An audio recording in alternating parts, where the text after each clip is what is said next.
Funny hair cut, बिल्ली, कुत्ता, बंदर। तंबू नगर नाम के गांव में सिर्फ 2 सैलून थे, एक चंदूलाल का और एक राजन लाल का। चंदूलाल हमेशा राजन लाल से जलता रहता है, क्योंकि राजन लाल चंदूलाल से भी ज्यादा अच्छी और अनोखी हेयर स्टाइल कटिंग करता था। सर जो तेरा चकराए या बाल बढ़ जाए, आजा टकले पास हमारे, काहे घबराए, काहे घबराए। अरे राजन लाल के बच्चे, मुझे टकला क्यों बोला? मेरे सर पर तो बाल है ना। सॉरी भाई। अच्छा चलो, अब तुम्हारा हेयर कट रेडी है। टेन। राजन लाल ग्राहक का हेयर कट एक कुत्ते के जैसे बना देता है। ये रहा तुम्हारा कुत्ता हेयर कट, कैसा लगा?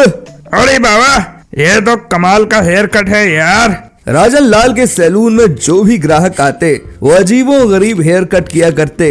दरअसल गांव में सभी को अतरंगी अनोखे हेयर स्टाइल ही अच्छे लगते और सभी शहर के ट्रेंड फॉलो करने लगते।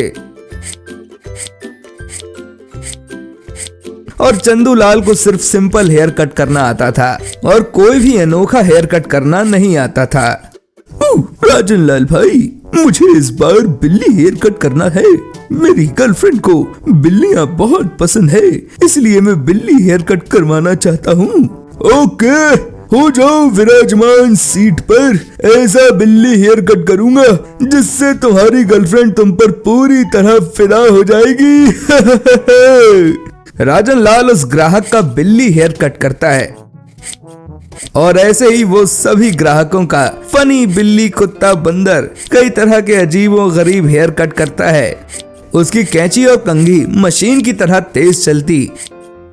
इन फनी हेयर कट्स के पीछे पूरा गांव दीवाना हो जाता है और सभी गांववासी सिर्फ राजन लाल के पास ही जाते और चंदूलाल के पास कोई नहीं आता। मन तो करता है कि इस चंदूलाल को मार मार कर लाल कर दूं।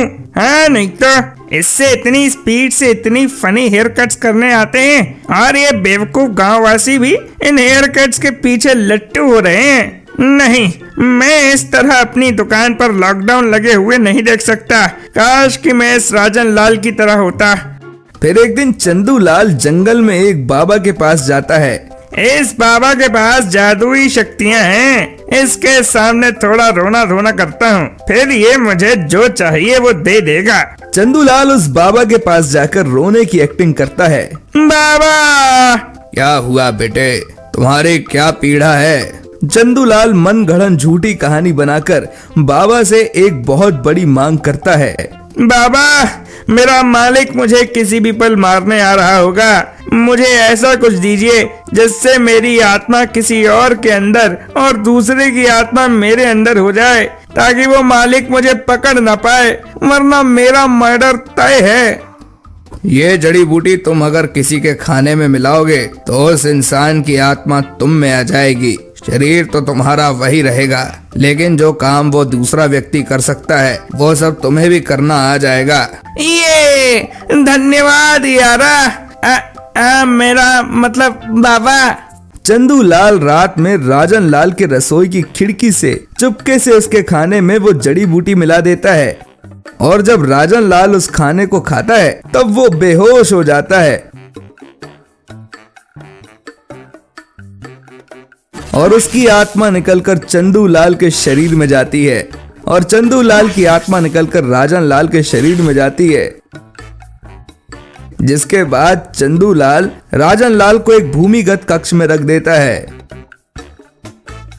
लेकिन एक दिन जमीन के भीतर खुदाई करने पर कुछ लोगों को राजन लाल मिल जाता है। उसे हॉस्पिटल ले जाकर ठीक किया जाता है। जब बाबा को इस सब के बारे में पता चलता है तभी वो बहुत क्रोधित होते हैं और फौरन अपनी शक्तियों से चंदूलाल के शरीर से राजन लाल की आत्मा निकाल देते हैं।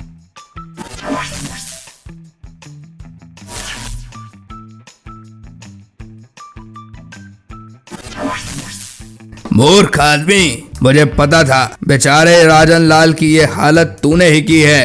तेरी हिम्मत कैसे हुई ना? आज तुझे मैं नहीं छोड़ूंगा। और राजन लाल पूरे देश में अपने फनी हेयर कट कुत्ता, बिल्ली, बंदर के लिए फेमस हो जाता है।